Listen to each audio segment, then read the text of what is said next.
Mga nahulikam na holdapan sa Metro Manila.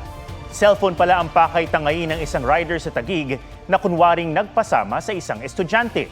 Natunto naman ang nanloob sa isang branch ng courier company sa Navotas sa tulong ng social media. May report si Ian Cruz.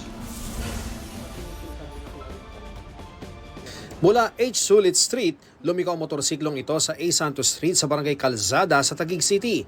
Nakasakay sa motor ang dalawang lalaki, ang nakaangkas, isang estudyante. Ilang beses na nagpaikot-ikot ang motor sa kalye bago tuluyang ibinaba ang estudyante. Umalis ang rider na may isinuksok na cellphone sa bulsa.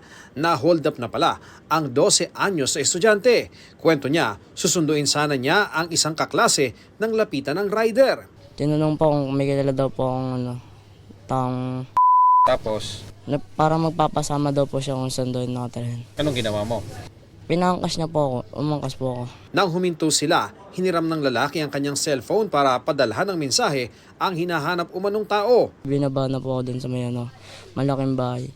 Hindi na po binalik yung cellphone ko, binantahan po ako ng babarilin. Mag daw po ako sisigaw, babarilin daw po ako. Tinutunto na ang suspect sa Navotas City. Nakamask at goggles ang lalaking ito nang pasukin ang branch ng isang courier company. Pagdating sa teller, may inabot siyang supot sabay deklara ng hold up. Halos 30 segundo tumagal sa loob ang suspect bago lumabas. Dala ang cash box na may lamang 20,000 pesos. Sinubukan pa siyang habulin ng teller pero mabilis na nakatakas sakay ng motorsiklo. Sa paglalakad po nung suspect na parang ika-ika, nirecall nila kung sino yung regular na customer na ganun maglakad, yung built ng katawan.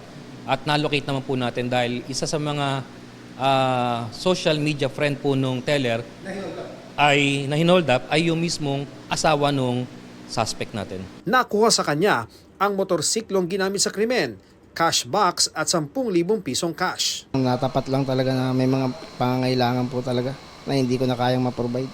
Tatawarin niyo po talaga ako. Hindi po ako masamang tao. Maharap ang suspect sa reklamong robbery. Ian Cruz nagbabalita para sa GMA Integrated News. Huwag magpahuli sa mga balitang dapat niyong malaman. Mag-subscribe na sa GMA Integrated News sa YouTube.